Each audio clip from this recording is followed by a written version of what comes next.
Hello students, कैसे हैं आप सब लोग। तो फाइनली आज का दिन आखिरी दिन है आपके class 12th economics board examination की प्रिपरेशन के लिए।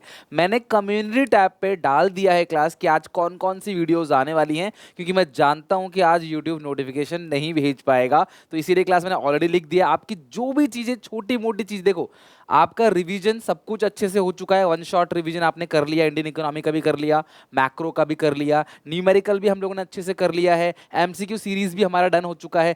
ये सारी चीजें अब जो मैंने क्लास आपको आज वीडियो देनी है ना, ये मस्ट है, क्योंकि इसको देख के जरूर जाना, क्योंकि जो आता है वो तो आपको आता है, गलतियां यहीं पे होंगी, चेंजेस यहीं पे हैं, चाहे वो केस बेस्ड क्वेश्चन हो, चाहे वो इंक्लूड एक्सक्लूड वाला टॉपिक हो।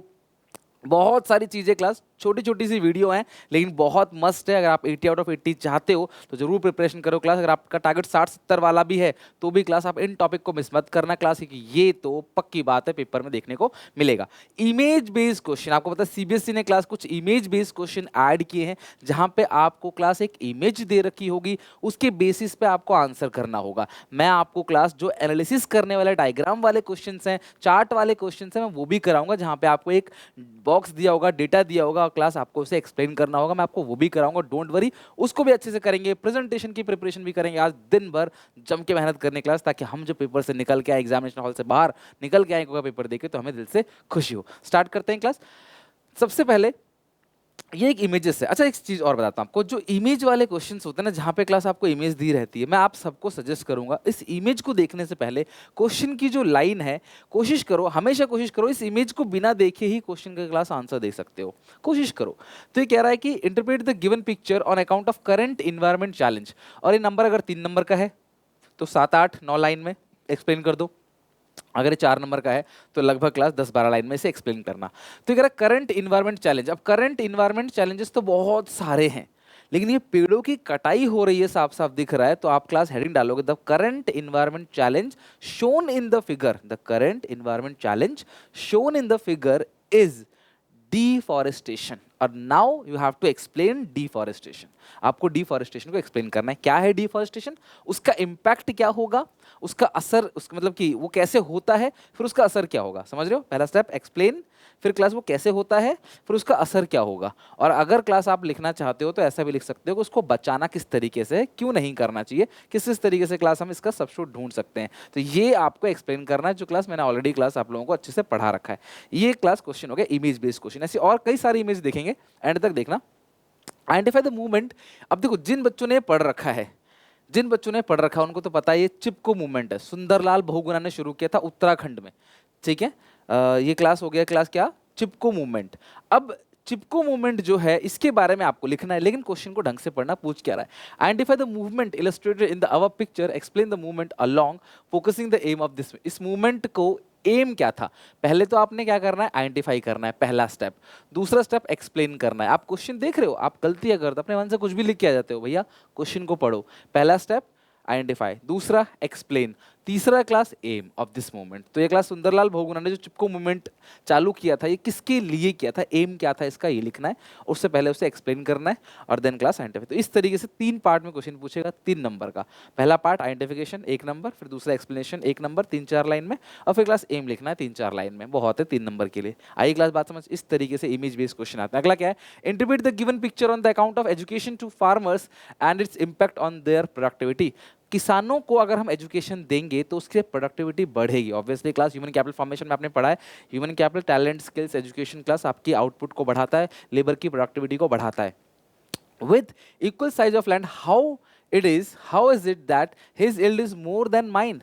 तो किस तरीके से क्लास ये सोच रहा है, देखो ये थोड़ा पढ़ा लिखा दिख रहा है, यहाँ पे दिखाया गया है थोड़ा पढ़ा लिखा यानी कि एजुकेशन, और यहाँ पे क्लास दिखाया गया है क्लास की ये कम पढ़ा लिखा है। तो ये सोच रहा है कि भैया जमीन तो उसके पास भी सेम है, जमीन तो मेरे पास भी सेम है, इसके पास आउटपुट ज्यादा कैसे, क्योंकि टेक्नोलॉजी का यूज कर रहा है, ये पढ़ा लिखा है क्लास, ये टेक्नोलॉजी का यूज कर रहा है, इंसेक्टिसाइड पेस्टिसाइड इन चीजों का यूज करता है, ग्रीन रेवोल्यूशन में HYV सीड्स के बारे में जो कहा गया उसको यूज कर रहा है। इसीलिए क्लास तो एजुकेशन अगर आप देते हो, ऑब्वियसली क्लास एग्रीकल्चर की पढ़ाई होती है, उसमें भी लोग ग्रेजुएशन करते हैं, उसके बाद अपने बिजनेस को बढ़ाते हैं। तो यहाँ पे क्लास इसके बारे में लिखना है कि एजुकेशन कैसे हेल्प करता है। कुल मिला के इंपोर्टेंस ऑफ एजुकेशन आपने पढ़ा था, importance of human capital formation, उसके अंदर पढ़ा था ना क्लास की एजुकेशन से प्रोडक्टिविटी बढ़ती है, ये वही है। Next, what are the concept shown, तो ये क्लास ये बहुत सिंपल कॉन्सेप्ट है, डीमोनेटाइजेशन। आपको बताना है क्लास कि what are the concept shown in the picture shown below और ऑल्सो इट्स एम। तो डीमोनेटाइजेशन पहले बताना है क्लास, फिर क्लास उसका एम बताना है कि जो डीमोनेटाइजेशन हुआ था ये क्यों हुआ था। करप्शन को रोकने के लिए, ब्लैक मनी को खत्म करने के लिए, टैक्स चोरी से बचने के लिए, क्लास टेररिज्म को रोकने के लिए, कैशलेस इकोनॉमी को प्रमोट करने के लिए। मैंने काफी बता दिया, 3-4 बहुत है, डिपेंडिंग अपॉन मार्क्स। ठीक है, next, how human capital formation cause innovations and inventions. तो ये क्लास क्या दिखा रहा है, ये टेक्नोलॉजी को दिखा रहा है, इनोवेशंस को दिखा रहा है, इन्वेंशन को दिखा रहा है। तो ह्यूमन कैपिटल फॉर्मेशन का जो इंपॉर्टेंस है, जो बेनिफिट है, उसके अंदर क्लास आपके एक पॉइंट ये पढ़ रखा होगा, सेम सेम इसी पॉइंट को, इसे क्लास आपको एक्सप्लेन करना है। सच कहूँ तो इमेज बेस का जो भी क्वेश्चन आएगा वो तुम सारे बच्चे बना लोगे। आज के मैंने लगभग क्लास 14 रखे हैं, क्लास 14 क्वेश्चन रखे हैं इसके अंदर आप लोगों के लिए। एक एक करके देखो, देखो कितना सिंपल है, इसे अपनी ओन लैंग्वेज में एक्सप्लेन करना है। Interpret the given picture on account of the current environment challenge. ऐसे क्वेश्चन क्लास में हमने तीनों के तीनों मॉक टेस्ट में डाल रखे हैं अलग अलग तरीके से। पूरा क्लास इमेज बेस्ड क्वेश्चन भी है और क्लास जो आपको डेटा बेस्ड क्वेश्चन भी है, वो अच्छे से क्लास आप बना लेना। मॉक टेस्ट तीनों के तीनों उससे कवर हो जाएगा। ठीक है, एसपीसीसी ऐप पे तीनों मॉक टेस्ट अवेलेबल है वीडियो सॉल्यूशन के साथ, जरूर देख के बना के जाना। आज कम से कम क्लास उसको ओवरलुक देख लेना, कोई ऐसा क्वेश्चन तो नहीं है जो तुमसे ना बनाओ। एक दिन में तीनों बनाना मुश्किल है, बट कम से कम एक तो जरूर बना लो अब, है ना। बताओ class, interpret the given picture on account of environment challenge. तो क्लास क्या है, ग्लेशियर मेल्टिंग हो रहा है। ग्लेशियर मेल्टिंग हो रहा है, कब होता है class glacier melting, global warming. तो अगर आपने ग्लोबल वार्मिंग लिखा, टीचर समझ जाएगा बच्चे ने सही किया है। फिर क्लास उसको क्लास क्या करेगा, नीचे आपको एक्सप्लेन कर देना है ग्लोबल वार्मिंग क्या है, ग्लोबल वार्मिंग क्या है, कैसे होता है, इसका इंपैक्ट क्या पड़ेगा और इसको कैसे रोकना है। क्या है, कैसे होता है, इसका इंपैक्ट क्या पड़ेगा, इसको रोकना कैसे, सारे इन्वायरमेंट चैलेंजेस जो हैं जितने भी, उसके बारे में ऐसे ही लिखना है। Interpret the given picture on the account of strategies opt for sustainable development. तो स्ट्रेटजी कौन कौन सी है, सोलर पैनल का यूज करेंगे सबसे पहला, यानी सोलर पैनल का यूज करेंगे, यानी कि non conventional sources of energy जो है वो हम यूज करेंगे। और दूसरा क्या है, विंड एनर्जी यूज करेंगे। दिख रहा है ना विंड एनर्जी, यह सोलर पैनल। तो इन दोनों के बारे में एक्सप्लेन करना है, कुछ और नहीं लिखना, इन दोनों के बारे में ही क्या करना है क्लास, आपको एक्सप्लेन करना है। तो आप 4-4, 3-3 लाइन में इन दोनों पॉइंट्स को एक्सप्लेन कर सकते हो। यूज ऑफ सोलर पैनल यानी सोलर एनर्जी का यूज करेंगे, दूसरा विंड एनर्जी का यूज करेंगे। Okay, next, on the basis of the given image explain the objective of the government budget shown in image. सरकार का क्या ऑब्जेक्टिव है, अमीर और अमीर होते जा रहे हैं, गरीब और गरीब होते चले जा रहे हैं। तो class redistribution of income and wealth, यानी कि reduce the inequality of income and wealth.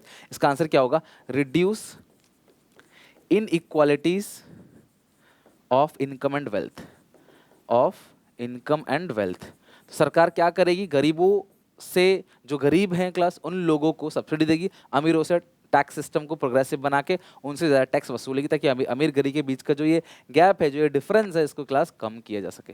Okay, next, which element of diversification shown the given image. तो बताओ क्लास कौन सा एलिमेंट है डाइवर्सिफिकेशन का, डेयरी है, नहीं है, पोल्ट्री है, एनिमल हस्बेंड्री नहीं है, फिशरीज है, नहीं है, हॉर्टिकल्चर है, ये आंसर यस। तो क्या है क्लास आपका, हॉर्टिकल्चर, फ्रूट्स वेजिटेबल्स, देखो दिख रहा है साफ साफ, फ्रूट वेजिटेबल फ्लावर्स। तो ये क्या है क्लास, हॉर्टिकल्चर।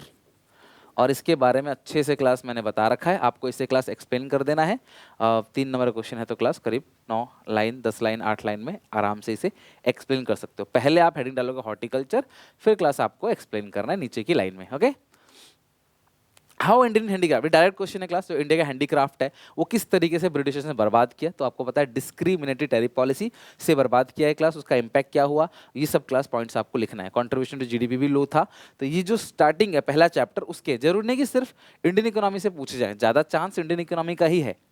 लेकिन क्लास ऐसा नहीं कि मैक्रो से नहीं पूछा सकता, मैक्रो से भी क्लास बन सकता है, जहाँ पे इमेज बन सकता है। जैसे क्लास मैंने बजट वाला आपको दिखाया, वो मैक्रो से था। अगला है, explain the following as as an institutional source of credit. आपको पता है इंस्टीट्यूशनल सोर्स ऑफ क्रेडिट के अंदर क्लास ये लिखा हुआ है पंजाब ग्रामीण बैंक।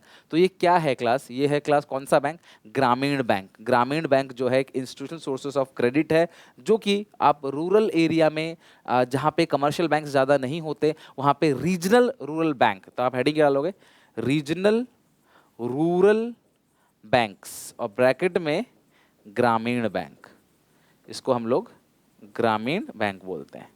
तो इसको क्लास आपने एक्सप्लेन करना है। तो ये कौन सा बैंक है, पंजाब ग्रामीण बैंक। तो ये ग्रामीण बैंक है जहाँ पे रूरल एरिया में बैंकिंग फैसिलिटी नहीं होती, कमर्शियल बैंक ज़्यादा नहीं होते, तो वहाँ पे क्लास क्या होता है, ग्रामीण बैंक खोले जाते हैं और ये किसानों को मदद करते हैं, उनको पैसे उधार देते हैं, ताकि क्लास वो लोग लोन लेकर अपना खेती बाड़ी कर सकें और बाद में जब फसल हो जाती है उसको बेच के इनकी पेमेंट कर सके। तो ये इंस्टीट्यूशनल सोर्सेस है, क्योंकि ये ऑथोराइज बाय द गवर्नमेंट है। बहुत इंपॉर्टेंट क्वेश्चन है, इमेज में भले ही ना आए लेकिन क्वेश्चन पूछा जाएगा। मैंने आपको इंपॉर्टेंट क्वेश्चन में भी दिया हुआ है ये। Explain the following as a institutional source of credit. तो आपको बताना है क्लास कि इनमें से कौन सा इंस्टीट्यूशनल सोर्सेस ऑफ क्रेडिट है? Micro finance, self help group, women participate करती हैं क्लास।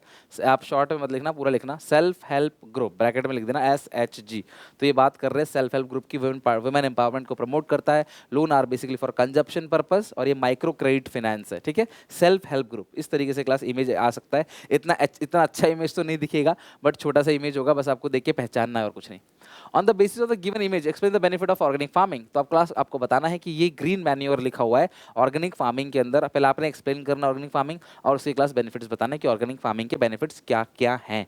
लाइक ऑर्गेनिक फार्मिंग करोगे, सॉइल हेल्थ प्रोटेक्ट रहेगा, फूड जो है वो न्यूट्रिशन अच्छा देगा, हम भी बीमार नहीं पड़ेंगे, हमारी हेल्थ भी अच्छी रहेगी, इन्वायरमेंट भी डैमेज नहीं होगा क्लास। और इसके अलावा आप ये लिख सकते हो कि ऑर्गेनिक फार्मिंग से जो केमिकल फर्टिलाइजर है उसका जो यूजेस है, वो केमिकल फर्टिलाइजर, इंसेक्टिसाइड्स, पेस्टिसाइड कम होगा, वाटर पॉल्यूशन, एयर पॉल्यूशन नहीं होगा ऑर्गेनिक फार्मिंग से, ये सब। लेकिन ऑर्गेनिक फार्मिंग के जो अगर ये मेरिट पूछा तो क्या पता आपको डीमेरिट पूछ ले, तो आपको इसका डीमेरिट भी लिखना पड़ेगा।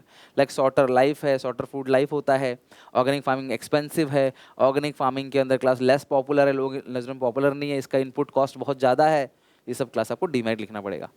Next, the given two images shows one of the initiative taken by Mao Zedong to modernize the Chinese economy। शुरू के 15 मिनट जो मिलेंगे ना क्लास, उसमें ये सब क्वेश्चंस को पढ़ना है हमें अच्छे से।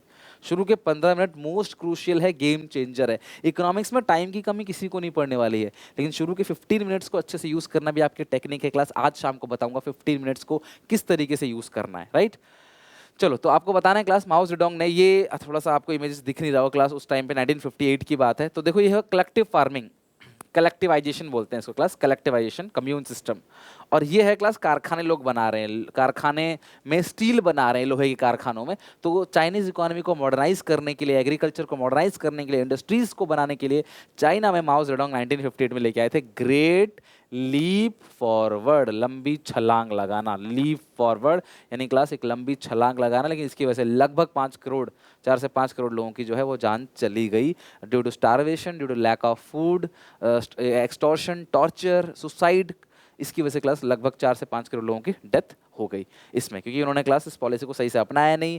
इन्होंने क्लास पेस्ट जो है पेस्ट अटैक एक्ट लगाया, जहाँ पे इन्होंने पेस्ट को, कीड़े मकोड़ों को, बुरैया जो स्पैरो होते उसको मारा, जिसकी वजह से क्लास फूड की कमी पड़ेगी। तो that was a great failure, flop था ये, ठीक है। इसको बोलते हैं ग्रेट लीप फॉरवर्ड, इंडस्ट्रियलाइजेशन के लिए था। ध्यान रखना class, modernise Chinese economy, steel के कारखाने लगाओ और खेती बाड़ी मिलकर करो, मॉडर्न एग्रीकल्चर टेक्निक को अपनाओ। 1958 में सोचो, इनकी सोच क्या थी, अमेरिका को पिछाड़ना, ब्रिटेन को पिछाड़ना। 1958 में, इतने पहले, जस्ट हम आज़ाद हुए ही थे।